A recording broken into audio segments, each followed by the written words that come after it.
Hi, my name is Jackson Privet and I'm going to be talking to you today about the management throughout the sport of rugby league, and in particular at its highest level in Australia, that being in the NRL. I will cover how the NRL system is currently set up, who is currently making the big decisions, and how that information is being passed down from the elite level all the way down to the grassroots, issues that have arisen throughout the NRL's lifetime, how they have been dealt with, and whether I believe that punishment fit the crime. We'll also go into how an NRL franchise is generally set up and how the high performance aspect of an NRL franchise generally works on a day-to-day basis. Lastly, I'll give you my 2 cents on what I feel the NRL has done right for rugby league and what I feel they could work on that might benefit the game in the long run. Now, before I get into the nitty-gritty, I want to run you through a brief history of rugby league and then the NRL, just for those who aren't familiar. Competitive NRL you see today originated in 1908 in the form of 2 premier competitions, the New South Wales Rugby League and Queensland Rugby League competition. Each competition consisted of approximately 8 teams, some of which are still around today. A large reason as to the popularity of rugby league nowadays was the addition of the Australian Representative International Tour, first started in 1908, in which many rugby union supporters started following rugby league due to its high octane appeal, which has sustained so far. Fast forward to 1998 and we saw the creation of the National Rugby League competition, an amalgamation of the New South Wales and Queensland Rugby League teams after the whole Super League fiasco. The competition also added in a team from Victoria, the Melbourne Storm, and a team from New Zealand, the Auckland Warriors, as a show of recognition to the widespread support of rugby league.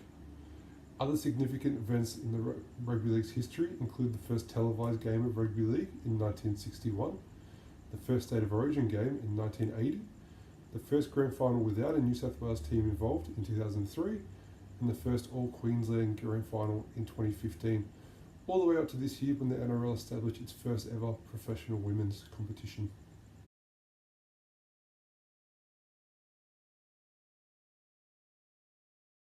Twenty 2012 also marked the formation of the Australian Rugby League Commission. The ARLC is essentially the single controlling governing body and administrator in rugby league within Australia. The group was actually founded in 1924 under the name the Australian Rugby League Board of Control, but their jurisdiction at that time only spanned across the New South Wales Rugby League and Queensland Rugby League competitions. At present, the ARLC makes decisions and supervises over all forms of rugby league. The ARC is guided by its own constitution and makes decisions that are based from that. The constitution reads as follows: be the single controlling body and administrator of the game, foster, develop, extend and provide adequate funding for the game from the junior to elite levels, and generally to act in the best interests of the game. Liaise and delegate appropriate functions to governing bodies of the game in the states and territories of Australia, including the New South Wales Rugby League and Queensland Rugby League. Organise and conduct all State of Origin and Australian representative games. Organise, conduct and foster the NRL competition. Liaise with the Rugby League International Federation Limited and organisations controlling the game in other countries in the fostering and control of the game of rugby league throughout the world. Promote and encourage, either directly or indirectly, the physical, cultural and intellectual welfare of young people in the community, and in particular the rugby league community. And lastly, promote and encourage, either directly or indirectly, sport and recreation, particularly rugby league football, in the interest of the social welfare of young people.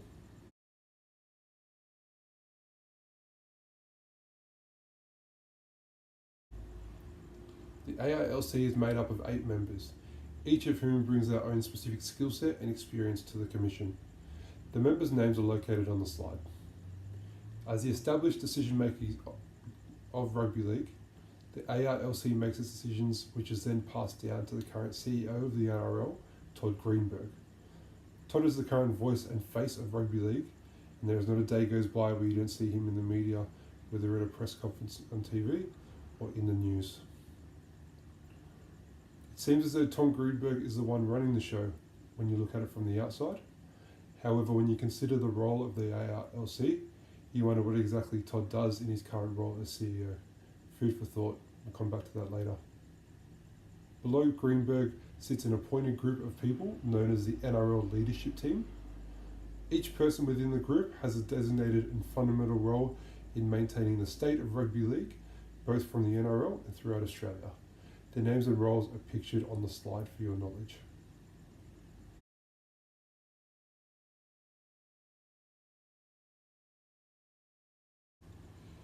In order for the ARLC to communicate across all of rugby league within Australia, the NRL has set up individual state organisations which promote the desires of the ARLC and make the appropriate actions statewide for the greater benefit of the game. The role of the state organisation is to maintain governance and provide administration of competitions within their state or territory, spanning from state representative leagues all the way down to district competitions. They also provide adequate funding and strategies to teams and districts to ensure the continued growth and participation of rugby league throughout Australia.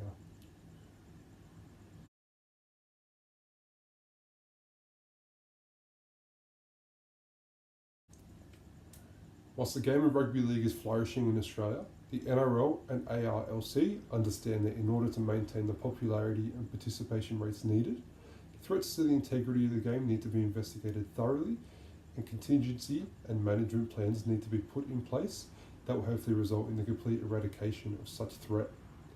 In 2013, the NRL established its Integrity Unit, a specialised group aimed at investigating, managing, and eliminating any possible threats, both now and in the future, to the game of rugby league. Originally intended to investigate a string of sports doping instances, the Integrity Unit now investigates and looks into any and all instances of public threats of integrity that may damage the credibility of rugby league. I'm sure that any person who is watching the presentation has come across a negative news story relating to incidents within rugby league, and I can guarantee that incident, if it happened after 2013, was led by the Integrity Unit. The Integrity Unit also recommends possible punishments of those who have been found guilty.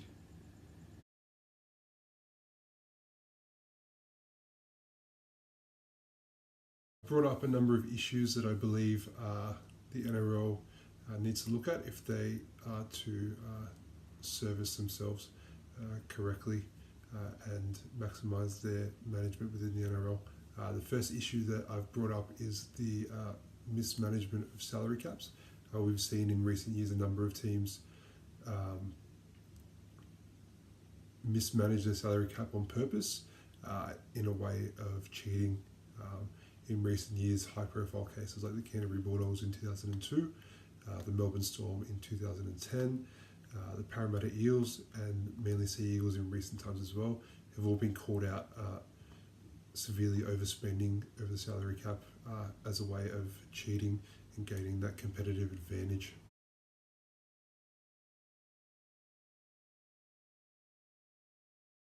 Another issue I've brought up is the use of performance-enhancing drugs and illicit drugs in the NRL. At the moment, there seems to be a bit of an epidemic in terms of players being caught either using performance-enhancing drugs or illicit drugs. We've seen in recent times, especially the high-profile 2013 case of the Cronulla Sharks, in where a club doctor was purposely giving players performance-enhancing drugs and administering performance-enhancing drugs without their consent. As well as that, we've seen other high-profile cases, including Sandor Earl, who was suspended for 4 years from the NRL after being caught supplying and using performance-enhancing drugs. I've also seen several cases in the media of players being caught, being seen using either illicit drugs or in the company of people using illicit drugs.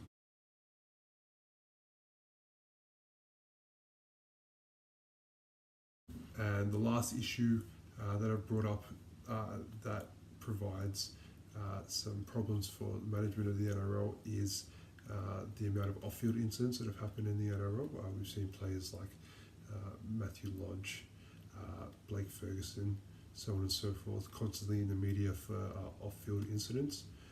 There seems to be a bit of an epidemic in terms of players having their own rules outside of the NRL, so I think it's something that the NRL really needs to have a look at in terms of management if they want to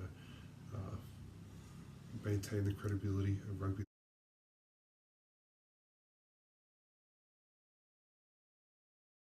Now, the reason I brought those issues up and instances up is not more so to highlight that they've happened, but to get to get the audience thinking as to whether the punishment that was handed down by the NRL or by the authorities were they in both the best interests of the NRL and of rugby league, and also were they severe enough for to ensure that that wouldn't happen in the future. I think we've seen in recent media that they might not have been severe enough, and I think it's something that we should really think about. So we've gone through what the structure of the NRL is like and how the management of the NRL, how it all works. So I wanted to take you through what the management of a specific NRL team or franchise looks like. Okay, so we have two main areas. So one I call the front office or the administration, and then obviously we have the football department as well. So the front office works as if the franchise is a business, and essentially it is. It's there to make money and make revenue for both the club and for the NRL in general. So the front office is made up of a variety of people, including the CEO and board of directors who make the top decisions. It's also made up of administration team, marketing team, finance team, sales team. There's a whole range of people working in the front office that make the club really tick over. And then obviously we have the football department. Okay, so the departments that are looking after what happens on the field. And obviously in that football department we have a head coach. We also have assistant coaches, skills coaches. We also have a performance department, so we have a head of performance. Majority of the clubs, they also will generally have some type of strength and conditioning role, whether that be one specific coach who looks after both the strength and conditioning, or there may be someone who is designated for one of either. There's also, majority of the time, some sort of rehab person there. Maybe it's a physiotherapist, maybe it's just a rehab trainer. And then most professional teams will have some sort of sports psychologist on there just to support the players, as well as nutritionists and sports scientists. And now if we examine the high performance component of an NRL team, we see that there's two main departments. We have the coaching department and the performance department. Okay, so the coaching department is predominantly made up of coaches who have experience in the NRL in terms of head coaches, assistant coaches, attacking structure coaches, defensive structure coaches. Sometimes you may get specialist coaches, and on the other side, in the performance department, you're more looking at the physical preparation of the athletes. So it'll predominantly be run by a head of performance. Underneath them, you'll have strength and conditioning coaches, specialist strength coaches or specialist conditioning coaches. You may have a rehab coach as well as that there predominantly will be a physiotherapist, a club doctor, and then some other forms of athlete support personnel.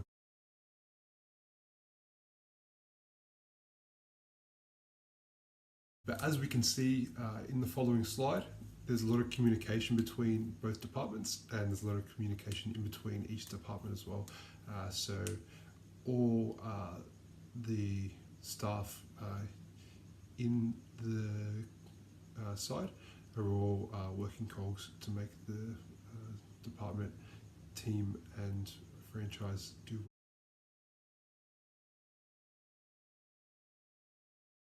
Regarding the management of the NRL, I believe that there were some really effective methods used. I feel the establishment of the AILC is particularly effective in having a wide, diverse range of people leading the sport instead of just one individual person. I also feel The integration of the integrity unit is key to establishing the future of the NRL, and also the chain of communication from national, state to grassroots level is extremely effective.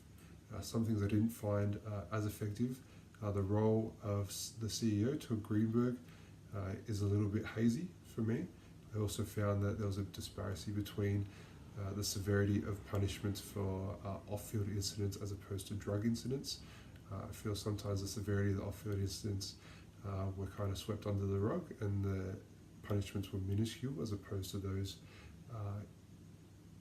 who were being suspended due to drugs. I also found that some of the penalties in general weren't as harsh as they should have been, and I don't think that those penalties have necessarily stopped some of the issues that are going on at the moment. Anyway, that's my presentation, and I hope you enjoyed it.